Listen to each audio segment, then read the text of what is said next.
And circling back to our earlier story on India's economy, its GDP expanded 7.8% in the April to June quarter, the fastest pace in a year.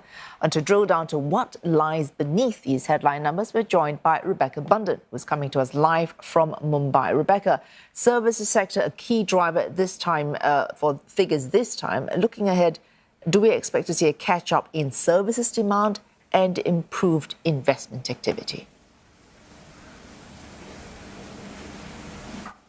Absolutely. Well, if we look at the services sector, that accounts for more than half of India's economic output, and it has been a major driver in these numbers, that figure coming in at 7.8% growth in the April to June quarter on the year, largely in line with analysts' expectations, but that is the fastest growth India has seen in a year, so that's highly significant. And the services sector is made up of sectors including IT, financial services, hotels and so on. And if we look at the numbers, for example, for financial, professional and real estate services, that came in at 12.2% growth in the quarter. So that's been really, really strong. However, economists are questioning whether this momentum can continue in the sector.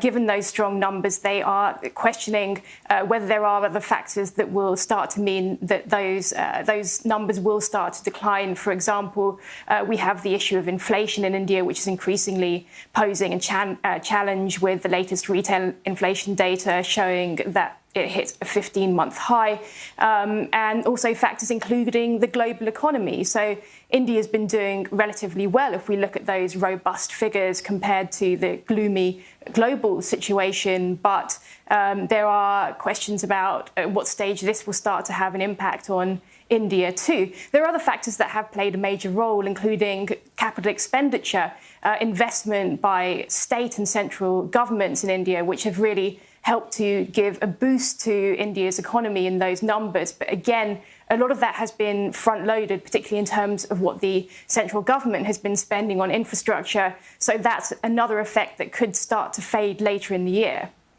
Rebecca, you mentioned inflation. Is that likely to have any impact on private consumption, given earlier concerns about higher prices cutting into people's desire to spend what they have?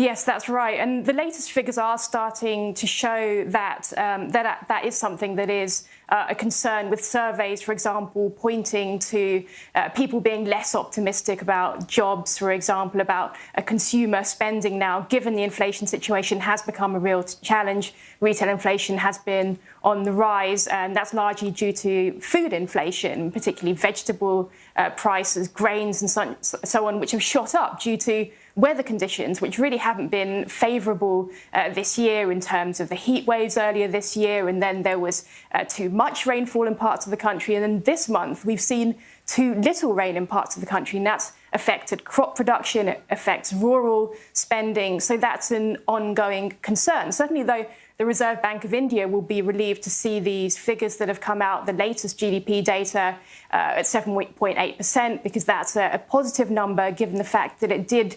introduce a series of rate hikes before 250 basis points in total, before pausing at the last couple of meetings. So it looks like these rate hikes have managed to filter through, at least. Oh, thanks, Rebecca. Rebecca Bundan on those strong figures out of India.